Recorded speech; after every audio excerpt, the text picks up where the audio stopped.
Ivy Gang Gang, aka Mango King.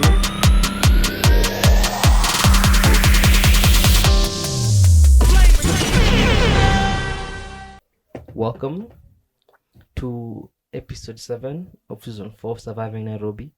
Kama kawaida, it's your boy Hafare, aka Sambo Sam, aka Dark Khan, aka Mjanabi Mkuu, aka Hoyt Platter, aka the Antioxidant Puppy, aka Coach Beard, and finally for this season, it's your brand new sugar daddy. I'm so sorry, by the way, last week we didn't drop an episode.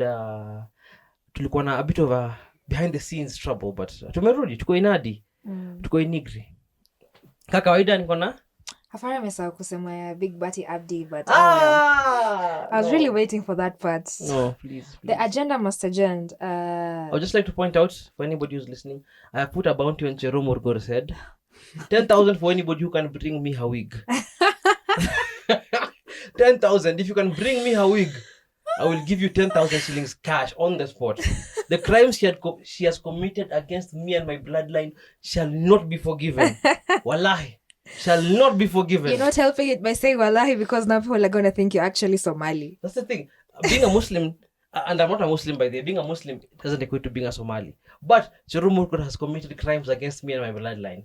Crimes that he must pay for and answer for. Yeah. When the book of judgment is opened, and when her sins are weighed, there will be many. She will never see the gates of heaven for her crimes against me and my bloodline. Chero times 10 on the noisemakers list. Times 1,056. No. Glad to be here. As you can see, we have a very lovely guest. It's very lovely. Thank you. Thank you so much for gracing us with your presence. Thank you for having me. Yeah, kindly introduce yourself. My name is Safia Abji, and I am a trauma-informed transformation coach based in Nairobi, Kenya. Oh, wow. Yeah. Before we even continue, because I'm sure guys are like, What? what's a trauma-based transformation coach? Yeah. Sorry. Did I say trauma-based? Trauma-informed. Yeah, I'm sorry. Trauma-informed. Trauma-informed, yes. Yeah. See, it's already confusing. Yeah, got it. You want me to explain a little bit more about it? Yeah, please. Sure. So trauma-informed means that I deal primarily with traumas. Well, most of my clients end up being people who have gone through trauma. Now, if anybody's listening and thinking, oh, okay, so you're probably dealing with people who've undergone things like, a near-death experience, sexual abuse, anything that can be a very direct trauma. But actually, there's a difference between big T and small T traumas.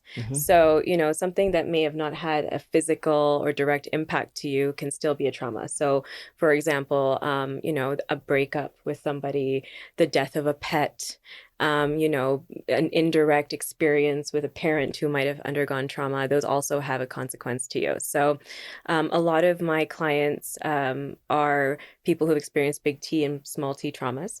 And we deal less with the symptoms of the trauma and more with the root cause of it. So how do you actually recondition or relearn how to live in the world without the consequences of that trauma kind of taking over how you operate in the world every day?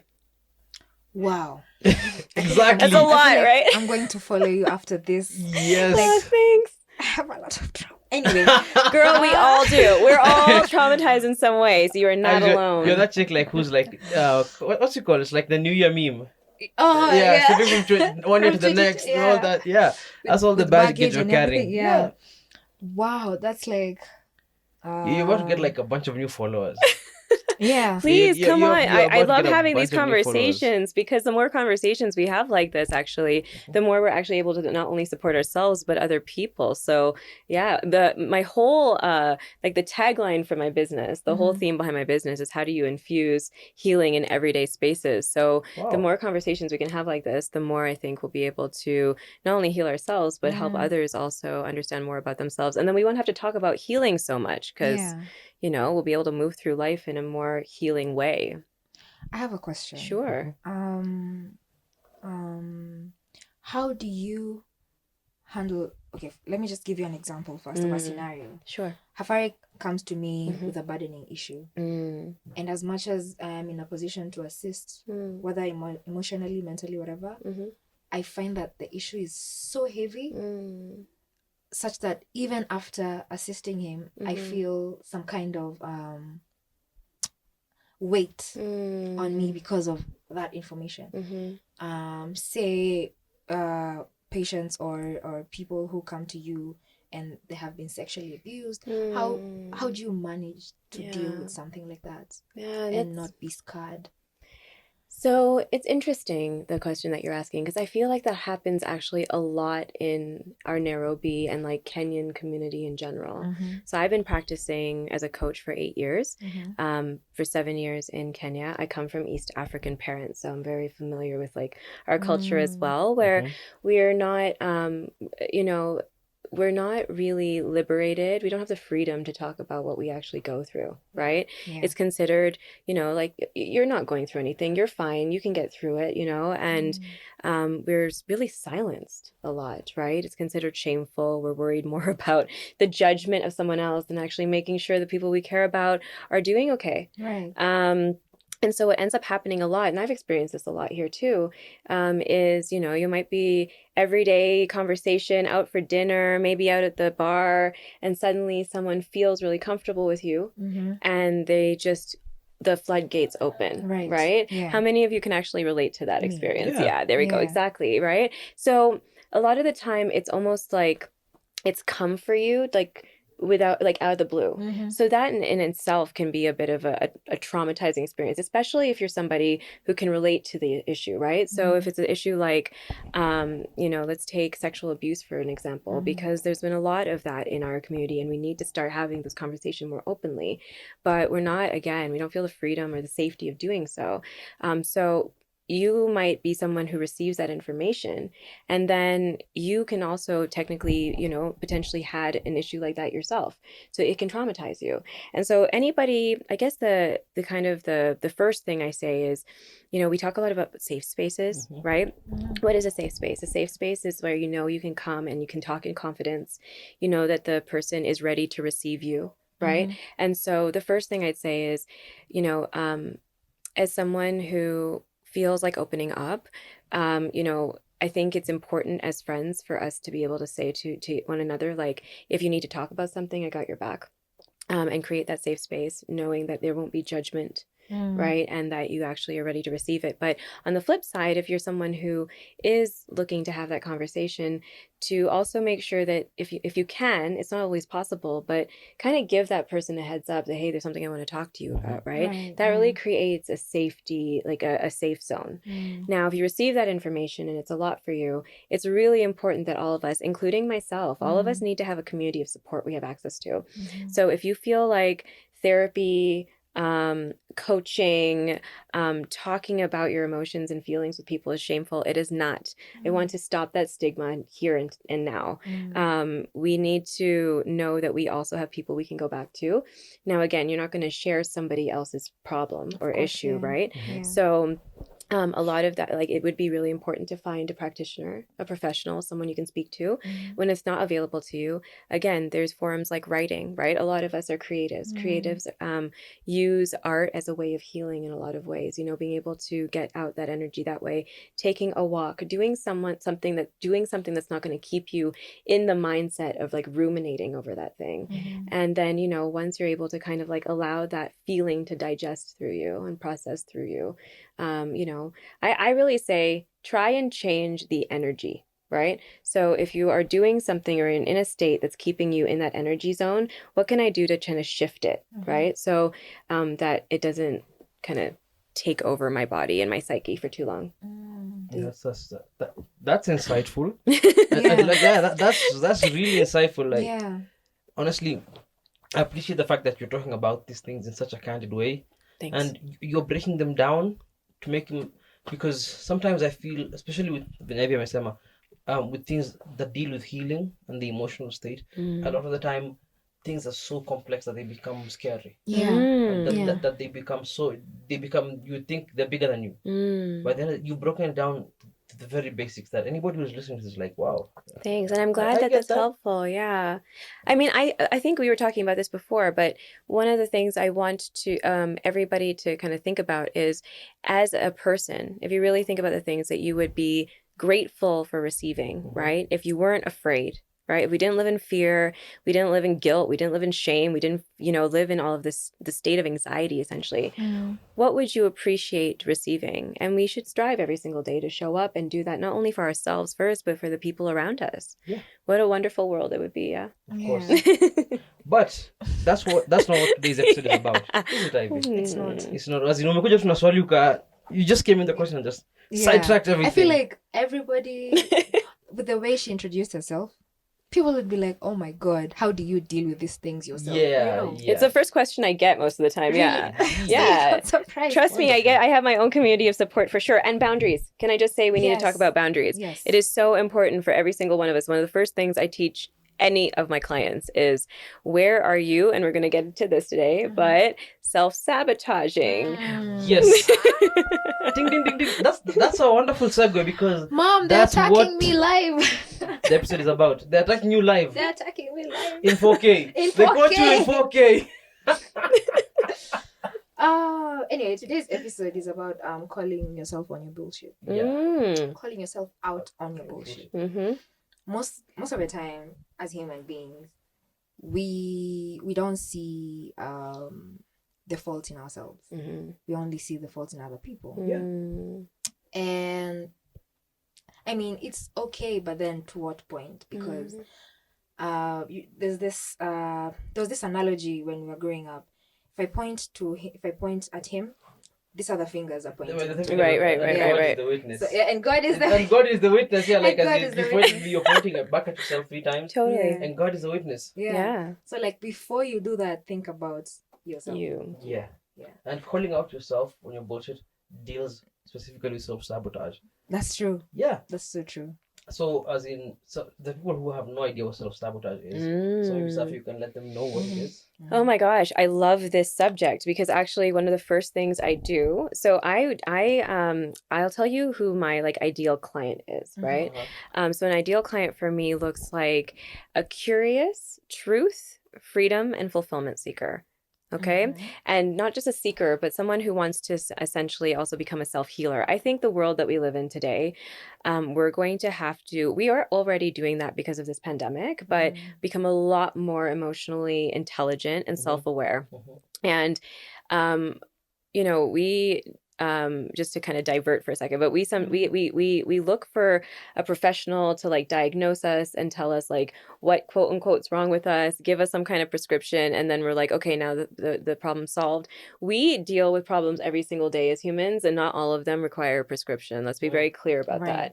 And so I'm really interested in working with people who want to learn more about who they are, and are capable of doing that, and actually remembering who it was you were before all these experiences and conditions were thrown at you, right? And so the first step to doing that is really identifying what we call your saboteur. So you're asking about self-sabotage. What is self-sabotage? So a self-sabotage looks like the things that you did as a child. So we talk a lot about inner child work, right? You might have heard of this term. So when you came out the womb, the system of support environment that you were around essentially kind of dictated in those first, 5 to 7 years of your life who you were going to become. And so a lot of people do inner child work because that shows up in so many ways throughout your life, right? So if you had a parent who told you that this is right or this is wrong, or you knew was going to yell at you, let's use yelling an example. So yell at you if you ever spoke back to them about how you felt, you would stay silent, right? In order to not get in trouble. Right? That makes sense. Yeah. And so it's a survival function when you're growing up. But then you grow up and say you end up being in a relationship with someone who is verbally abusive. That's that quality, that survival function where you muted yourself, quieted yourself to survive, is now not serving you in that power dynamic. And that person is, as a result, able to take advantage of you, right? So not only do you attract a similar environment to what you grew up in, but you treat it the same way.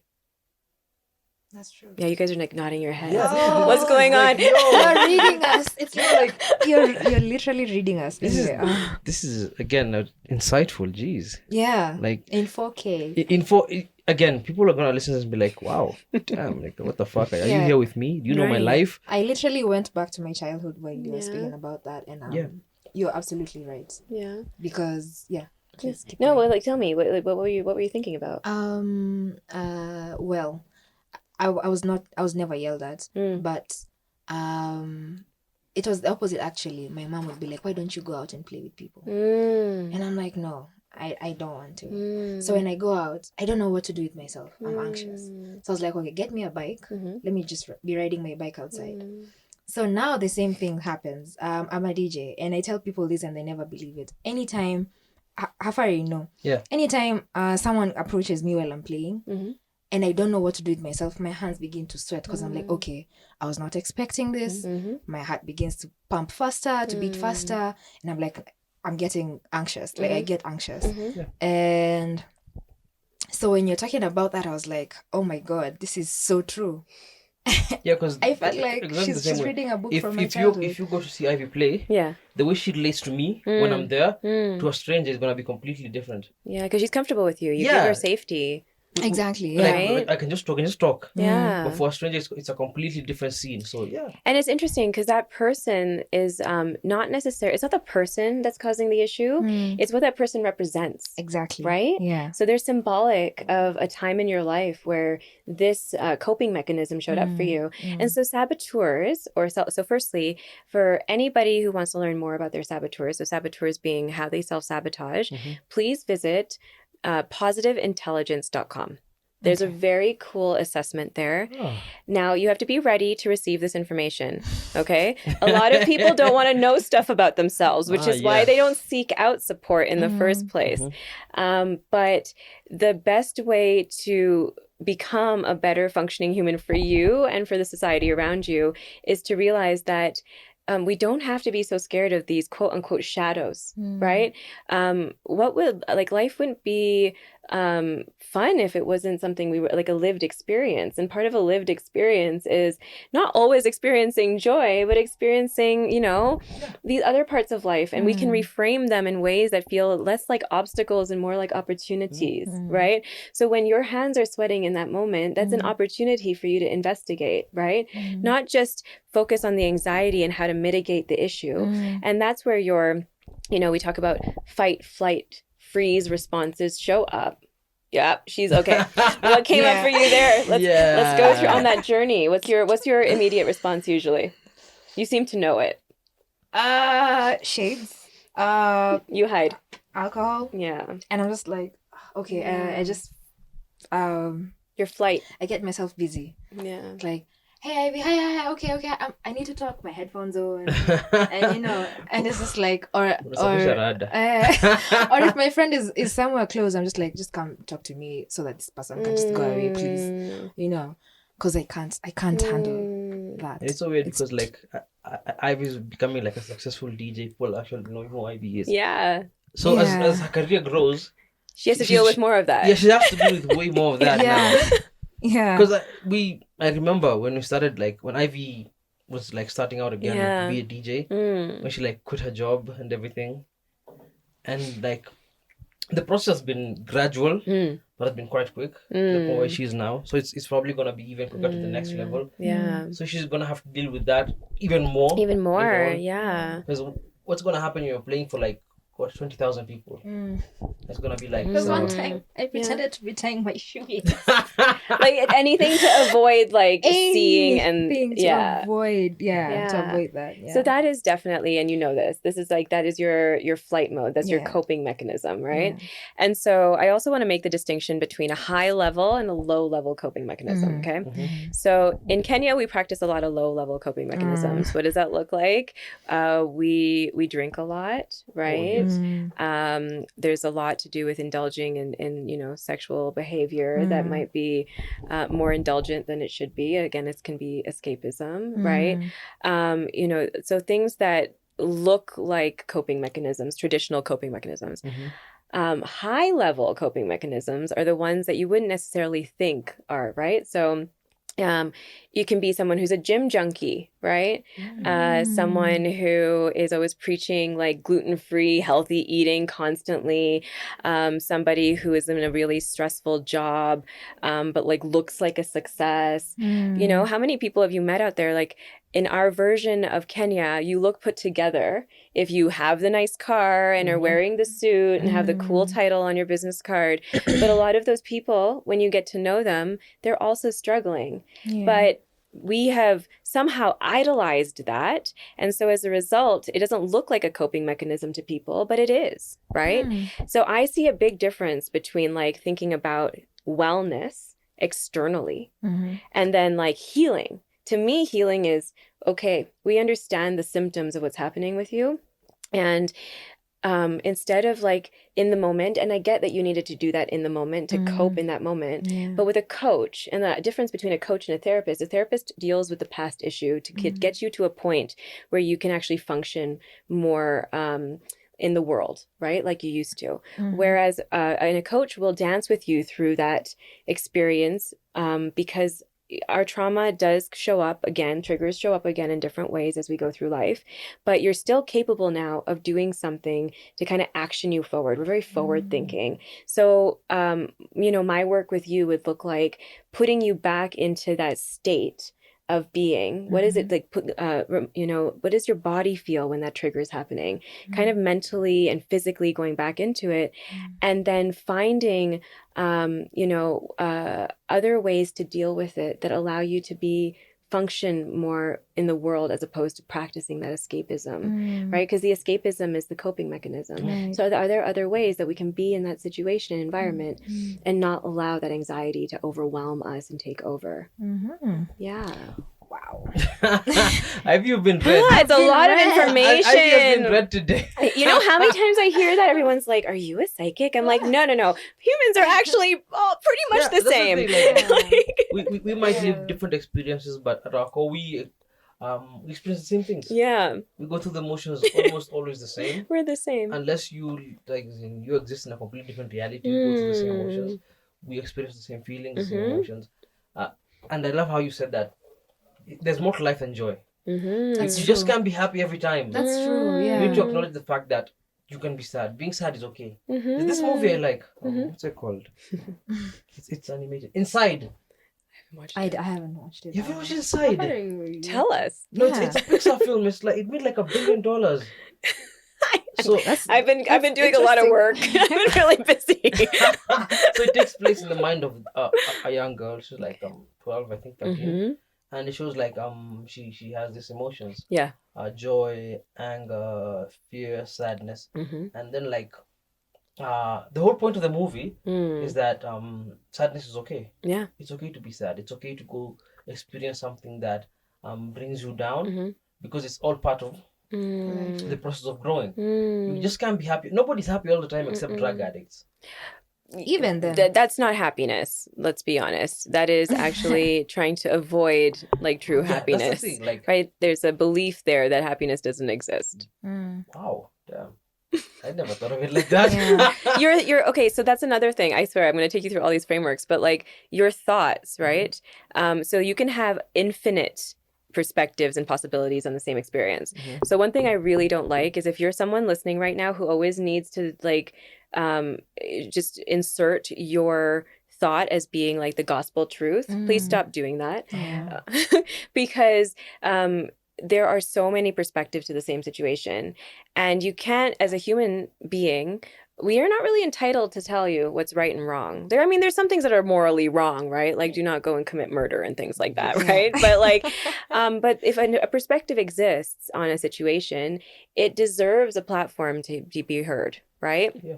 And so, you know, when you, I really talk about manifestation with my clients because the energy you embody is essentially the energy you attract. If you're always sitting in a certain state, that's what you're going to notice the most, and that's what you're going to attract the most. So your thoughts actually equal your feelings, right? Equal your experiences in life. So if you want to have a different experience in life, have a different thought, have a different perspective on the issue, right? So like this darkness that you like some people sit inside as like it's a negative thing, it's a bad thing, I need to avoid it, you know, that becomes your experience in life is like this avoidance. But if we take it on as an opportunity, a learning experience, as you're saying, then everything around us like opens up for more opportunities to learn and wisdom and grow. True. And don't we want more of that? Of course we do. You're dropping like $100 worth of knowledge for $3.99. I will be. I'll send you my invoice. You're broke.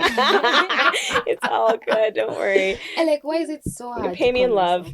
Yeah, that's the thing. But again, why is it so hard to call yourself out? And actually, let me try to answer that because we don't want to hold ourselves accountable. There's an accountability factor that people tend to overlook because the moment you have to agree that I am the one that is doing this to myself, I am the one that causes this. Because I'd like to point out, because I was doing a bit of research on this before, maybe let's say you're constantly you're constantly moving from relationship to the next, and you're always trying to find something, a fault. And you don't know why. So instead of trying to sit down and figure out, okay, let me hold myself accountable, I could be the problem. No, it isn't. The problem has to be the other person. Always, yeah. Because admitting that I am the problem, or I could be the one who's stifling all my relationships, or maybe it doesn't even have to be a romantic relationship. It could be a platonic one. Maybe you're at work, you don't lift your coworkers, you're moving from job to job to job. You're extremely qualified, you're good at what you do, but you don't stay in one place for long, and you're always blaming other people. Oh, that workplace was toxic, these people didn't like me. At the end of the day, if you're gonna sit down and say, I might be the problem, what next? The accountability part. I have to hold myself accountable is so hard for so many people.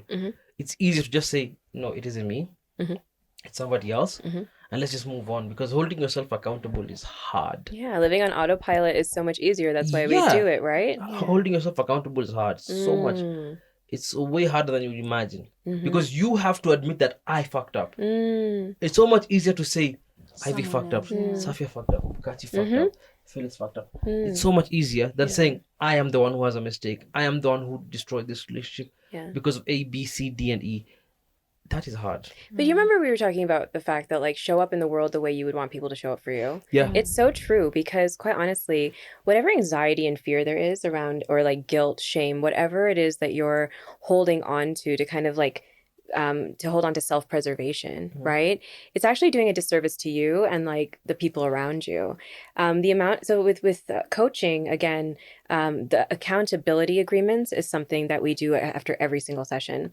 And often it can look like there's someone I know that I need to apologize to, or I need to have this hard conversation with. But I've been stopping myself from doing it because I'm scared, right? There's a fear. And literally 100% of the time, you'll come to me and already know what you want me to hold you accountable to. And it'll look like something like that. And it should seem so simple. It's not.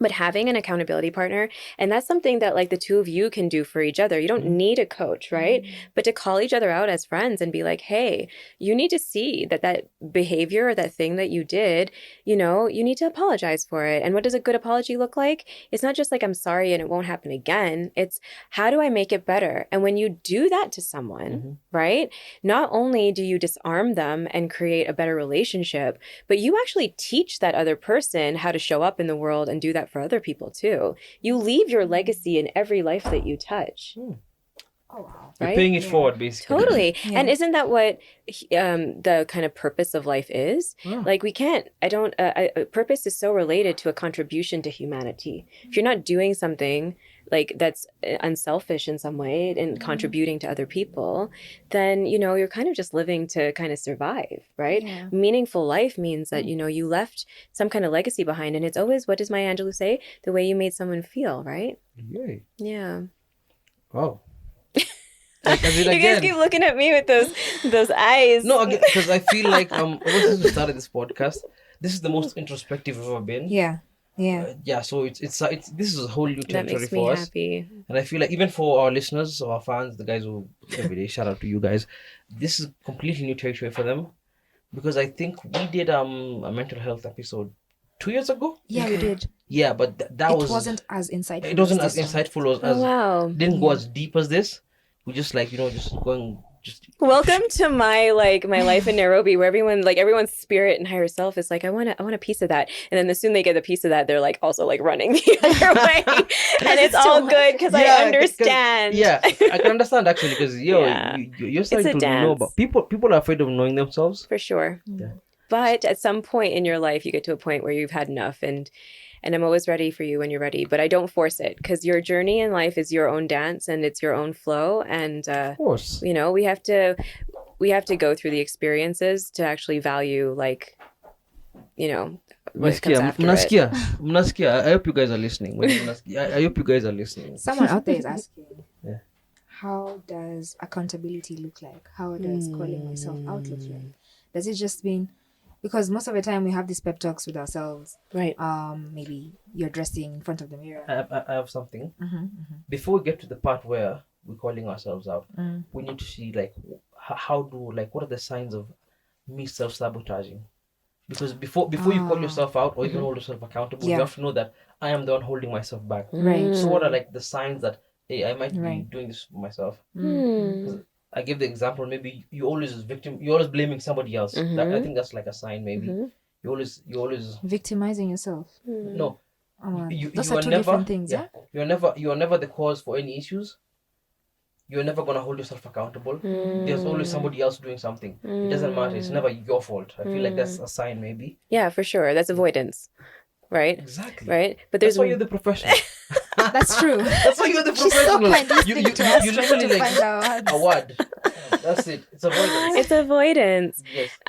But again, self-sabotage can look like any form of essentially not wanting to deal with the issue at hand, right? So it can look like trying to constantly be in control of a situation, or being a perfectionist. It can be a people pleaser, like anything that causes you to not be your authentic self and essentially abandon a part of who you are. So remember, we talked about the fact that self-sabotage shows up as kind of these survival functions, right? So again, if I am quiet because I wanted to make sure I didn't get in trouble from a parent, but now I'm working in an office environment and for a boss who's constantly yelling at me, and I feel like I don't have any confidence to actually say that's not okay. I'm practicing my boundaries. I know where I'm creating balance between my interaction with you versus me, as opposed to the imbalance of I'm going to be quiet and I'm going to let that person take advantage of me so that I don't disturb the peace, right? The autopilot, the status quo. That looks like self-sabotaging behavior, right? So where do you feel like you're not being true to yourself, fair to yourself, or you're really working from a state of anxiety, fear? Those are all kind of signs, right? And usually with a client, we'll go through a scenario, right? So maybe I ask you guys the question, is there a scenario that you can think of personally where you know that you're not necessarily showing up fully in your best interest, in self-love? Because I take self-sabotage and my transformation process about creating self-support, right? So where do you feel like you could be practicing more self-support? Honestly, I feel like I could procrastinate less because I'm always doing something tomorrow. Yeah, that's the thing. I'm always doing something tomorrow. I'll be there. I have to write today. Okay. I was literally yesterday I was I'm going to write today. And it's when I get home again, okay, no, I'm going to write tomorrow. Tomorrow is here, it's today, and I know for a fact I'm not going to write today. So again, I was supposed to write yesterday, and then now if I'm going to write, the earliest I'm going to write is tomorrow. I've just wasted 2 days that I could have just sat down and written something. It's the procrastination. I feel like one of the few things, or the only thing I actually show up for on time every time is recording the podcast. That's the one thing I think I don't procrastinate on, prepping, whatever. For a long time I feel like even when I'm at work, I can do this later. Okay, it's 2 weeks to the deadline. Right. I can do it later. Then it's oh shit, the deadline is tomorrow. What the fuck am I doing? Now I'm not gonna sleep. Right. Because I procrastinated the entire time. I decided I'm just gonna do this tomorrow. And if you ask me what I did with the time I wasn't doing it, I did nothing. Right. I did absolutely nothing. Yeah. I just stayed and watched. Look, I just ate chips and watched Ted Lasso. Oh yeah, you should watch Ted Lasso if you haven't. See, I mean, productivity again is a perspective. You did something with your time. Did you find that time informational in some way? Yeah. Okay, so let's give it that. We can acknowledge that, right? But it sounds to me like you grew up in and had some kind of experience where you felt like you always had to be achieving all the time. Yeah. Yeah. You're the first one, so Of course I am. so Sam. Yeah. Yeah, like I'm the first one. You know, you go through like primary school, you have to be like, oh, you have to be number one, you have to be number one. Yeah. And I feel like maybe I think at the end of the day, maybe I'm just procrastinating because I feel like maybe whatever I'm gonna do isn't gonna be good enough. So why even bother? That was gold what you just spit right now. Exactly. That's exactly it. Procrastination is a trauma response. Did you know that? I did not. Yeah. I thought I was just lazy. Jeez. Yeah. Yeah, you're being read. Yeah. Wow. We are being read. Not a psychic. People are just very similar. But I want to, but the thing is that, I mean, I think you could probably name so many people who procrastinate. Procrastination is, right? Exactly. Yeah. Right. And especially in a society and a culture that has taught us that we have to keep on every single day making things happen, even things that, especially the things that we don't want to make happen, right? In order to survive and be a success. And when you're taught, right? Like, and what you said, again, something that was really gems you were spitting, right? But another one was the one thing you show up for, right, is the podcast. Yeah. Why? Because it's the thing you love doing. Yeah, exactly. Right? Yeah. It's probably not the thing you were taught to love doing. Oh, of course not. Right? Again, like with the my parents, like older people in my life, the authority figures, I would like to call them, like older people. Right. They have no idea what a podcast is. They have, when I try to explain this to my mom, I have to go to the studio to record a podcast. They're like, what? Studio, are you a singer? Like, no. But I feel like the fact that they're not involved makes me more relaxed. Yeah. Because I've always imagined, like, if my dad knew what I was doing, or so he'd be here telling me, don't say that, don't do this, don't say that. Yeah, don't like, be yourself. Yeah, what do the neighbors think? Exactly. Yeah, exactly. And I say some outlandish things on here and on Watch What We Do. Jeez. 100% of the answers are always like this, especially in our culture. Right? I mean, I have East African parents, and I grew up very much in a culture as well, and with Indian roots, right? But from like a century ago. But it's a you know, our cultures are not different in the sense of like looking like you're a success means getting a certain degree, making a certain amount of money, wearing certain clothing. Yeah.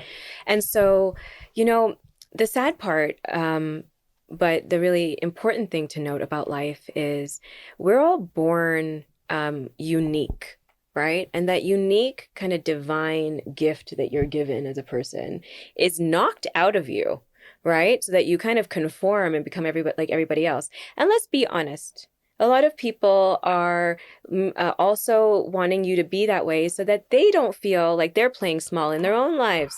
If you do that and you look like me, then at least I can feel comfortable at night knowing that like I chose this life. Yeah. But if you're doing something you love, you're starting to make me question like the life I'm living, right? There's a Pink Floyd song. I don't know if you've heard it. Another Brick in the Wall. Such a lovely song. Yes, that's a wonderful song. And that's the thing, like all in all, just another brick in the wall. Society is designed to turn us into just like the next person. Yeah. Because all bricks look the same. Yeah. That's the whole point. So, yeah. But we're not all the same. Yeah, that's the thing. Right? Yeah. We're not all the same. We look different. We act different. We have different experiences.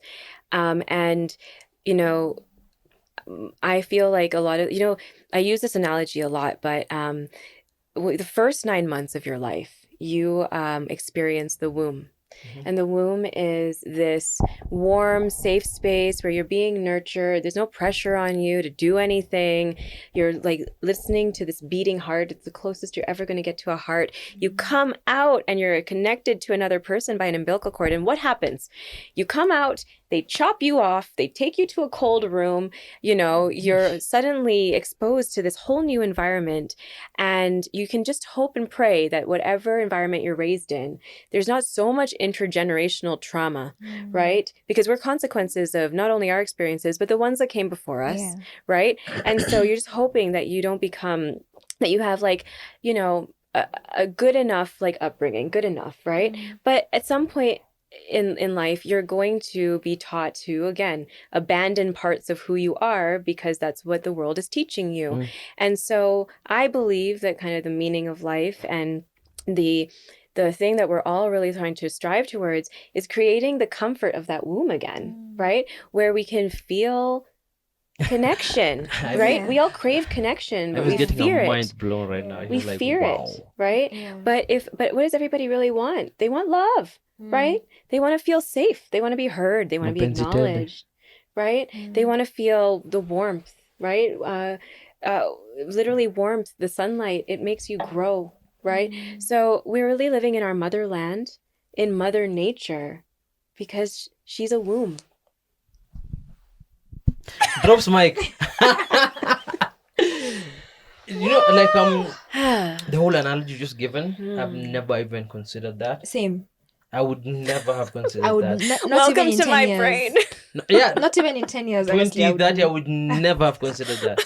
That is something that I when I go home, because to be honest, I don't even like I don't listen to the episodes when they Me go too. live. I was about to say the same thing. Yeah, I have to go back to this. I'm gonna go review because I record, then I go home and I'm done. I edit. No one's gonna do like add the intro, the music, and everything. Right. So I listen to it as I'm editing. Right. And then when it goes live, I'm like, okay, I am the one who recorded this. I've already listened to it. I'm like, okay, sawa. I'm not gonna listen to it again. But this is an episode I'm gonna revisit a lot. Oh wow, yeah. I'm so because grateful. I feel like the more we unpack, the more, especially the more you start to know about yourself, there's more you can learn. Because not everything you say is gonna immediately hit me like, oh yeah. I mean, it's a lot of information. Yeah. And I feel like that information, especially for the people who are listening, you have to be at different levels of knowing yourself and being aware of what's going on to actually appreciate all of it. Because they might start with something, right, and go through that. And then when they get to a certain point, they come back to another thing and they're like, wow, right. So Safia said this and this and this. Wow, okay. Yeah. So that's where I am right now. And then I'm going like, oh, okay. Yeah. So I feel like it's going to be the same for me. I'm just going to move from one thing to another, to another, to another. It's an evolutionary process. Exactly. It is. Charles Darwin would be proud. Well, also, and that's something that you really pointed out that's important, I think, for people to pay attention to, is life is a flow. And if you try to control a flow, right, a journey, you're actually that's anti-flow. That's not the same, right? Yeah. A flow is something that kind of takes course. And so sometimes we're so fixated on an outcome because we just want certainty. Anxiety is because we're in fear of not having control or the answer to something. But if you can kind of trust that there's a process, right? Because if you think about grief, for example, when someone passes away or you go through something really traumatic in life, it's really, and think about yourself in this situation, but like, you don't want someone in the first, hours and days of losing someone for them to be like, okay, well, now you need to move on with your life, right? Like there's like literally 5 steps to grief, right? And you have to allow people to go through that natural process and understand that they will get there. Right. And so if we as human beings can hold space for people to go through a process so they can feel their emotions, because you got to feel it to heal it. Right. We don't give time to feel things, which is why all these emotions get stuck in our body. What are emotions? Energy and motion. If the energy is not in motion, it gets stuck. Right. So we got to allow ourselves to go through the feeling. And then, as we go and process through that and not be so judgmental on each other and ourselves, we come up with we hear new things, we see new things, we are able to take on new activities and things like that. So I like that you made that point. Thank you. Wonderful. And on that insightful note, it's time for the music break. Ivy Gang Gang, aka Mango King.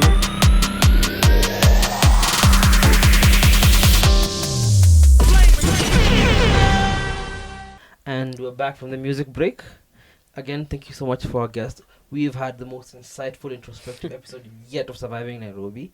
And honestly, I would love to have you back some other time. I'd be happy to come back. To unpack a lot of other things. Yeah. We can do some demo coaching on the spot. Right. Def! It should be a series. Yeah, right? I would love that. No. Anybody? I mean, honestly speaking, let's start being open and honest about our lives and working through it together.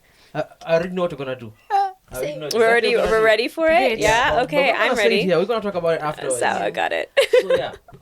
before we finish, because it's the last segment, we've already talked about self-sabotage and finding out if you're self-sabotaging, one of the signs. And as Ivy said, how do you hold yourself accountable that you are self-sabotaging? Right. Yeah. So the most important aspect to anything in life is awareness. If you don't know you're doing something, you can't actually fix it or solve for it, right? So the first thing is the awareness, right? Like being able to kind of take a second to breathe. You know, a lot of the time we're so quick to react, right? Something will happen and we're just like, okay, I'm going to react. And usually you react from your autopilot, right? From what you're used to. And I call it the spin cycle. Something happens and then you react the same way. And then, you know, the same kind of, impact happens. And kind of, we wonder sometimes like, why is nothing changing? But if we take a second sometimes in a situation to say, I need to take a time out. I need to step away from a situation. I need to not keep on trying to control it or avoid it or what it is that my coping mechanism is, but like just, you know, take some 3 deep breaths. I love doing breath work with my clients because it really essentially massages your nervous system back into a neutral state. You know, 3 deep breaths in through your nose and 4 seconds out through your mouth. But once you kind of get to that neutral state again, it gives you the opportunity to respond, right? And so if you start to just kind of pay attention, right? How do I usually cope? What is my normal trigger response to a situation? Once you become aware of that, right? Or ask your friends to even tell you things that they've noticed about you. It's going to be hard to receive that information, but information is education and it's an opportunity. And so You know what that is? That's bars. That's bars. That's bars. You don't know nothing about that. I'm a poet and I don't know it, but yeah. She did it again. Yeesh, as in- Oh, Kendrick is shaking. Yeah. Jiko lako chini ya meza. Yeah, but it's true. But I mean, honestly speaking, you know, some of the best insight I've ever received are from people that I love. And if you create a safe space for us to like, we see it not as a criticism, but as constructive feedback, right? On how we show up, it gives us an opportunity to just see, okay, like maybe there's something about myself that isn't not only like working for me, but isn't working for others. And if I have the courage, you know, and I don't live in fear, but courage to say, hey, maybe there's another way, right? I can start to hold myself accountable to trying something different. And usually the way that you start to, you know, form new habits and behaviors is you start seeing that there's impacts to the way that you show up, right? So if instead of constantly, like every time you're in an argument, always having to be right, you give the other opportunity to the person to not only like listen to them, but like really hear what they're saying, your relationships start to transform, right? The way that the kind of the substance of those relationships transform, the way that you're perceived transforms, right? And you start realizing that, hey, actually, this way of living isn't so bad. Right? And so I really think, you know, we need to think about how much our ego is involved in a lot of the things that we do. Because I honestly think the ego is the biggest downfall of the human species. Yeah. Oh. Ego is the enemy. Yeah. And, you know, if we just humbled for a second and realized that we're not trying to, you know, diminish our value, right, as a human being by simply calling ourselves out on the fact that we're not perfect, because guess what? Nobody is. Then, you know, we might actually be able to live more productive and meaningful lives. Wow. Yeah. Umesikia? Mimi mwenyewe nimesikia. Oh, umesikia. I can see. As in, I've had, Yeah. like, I've been Yeah. listening, I've been hearing. Same. I'm just gonna go back and listen and hear some more. Because wow, Thank this you. has been a very like, it's like pulling on a thread and just everything unravels and it's like, wait a minute, this is me. This has been such an onion episode full Yeah. of layers. But you know why? No, Because it's been a cake episode. a cake episode. What's a cake episode? It's been Yeah, sweet. Like no, Layers. Sweet and tough. Sweet and layers. Onions have layers. But, oh no, okay. It's been chapati. Yeah. Yeah.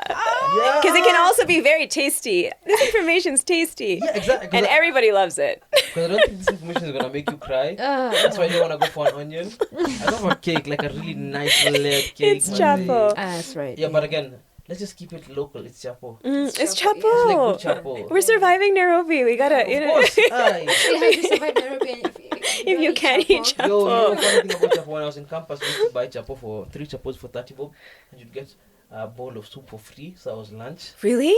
Yeah. Can we kind of reinstate this? I would love that. That would make Have my you ever life. been to Klabu? No. But Yeah. I'm going to go now with you. You're taking me. Oh yeah. I'm gonna take you. I don't want you to go. I feel like you're taking me Klabu. on a whole tour of Nairobi. There's just so much Oh yeah, 'cause I before this, apparently was haven't telling you about all discovered. these places, and you're Yeah. like, wait, where's this? And I thought I really I was telling you about explored. Hunters before. Oh, I don't think she'd know where Hunters Yeah, she is. doesn't. Yeah. She should Why do we visit. assume People, that's the thing. Nairobi is so big, yeah. Even Nairobi is so big. and Nairobi there's is so much to bigger than do, we? Yeah.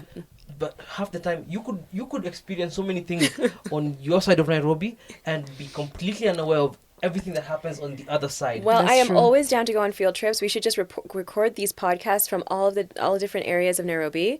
In fact, we could do those demo coachings, like, literally just pick up a stranger and have a conversation. I wonder how that would go. Yeah, so- I We'll would just scare love that. everybody away. You Yeah. want to pick up a stranger? Yeah. Why not? How strange is strange? It's all in the approach. How strange is It's strange? all in the exactly creating the safe environment. But Yeah. I want to thank you too. I think one of the reasons why these conversations are so interesting every time we have them is because literally every human being, if you're a being, meaning you're living in the world, right, a verb, then you can relate to these conversations. And so thank you so much for giving me an opportunity to just, share this. And if it's insightful to someone and maybe it just helps you live There are 2 people here. better day, And then these other guys are and not these other even- guys. yeah. then I'm Sorry. so grateful for that. 'Cause even Yeah. like before we started, we had this really dope conversation with our producer. We have like thousands of people who listen to this, Wow. and they're really gonna appreciate this. Thank you. And you have to come back. Absolutely, I'd be happy Yeah. to. We already we're gonna structure a Thank whole other you. episode for you Episodes. and for your expertise. Thank you so and much. again, thank you so much for coming, Safia. It's We been really such an appreciate it. honor. Thank you too. Yeah. So, and with that, guys, see you on the next one. Ivy gang gang. aka Mango King.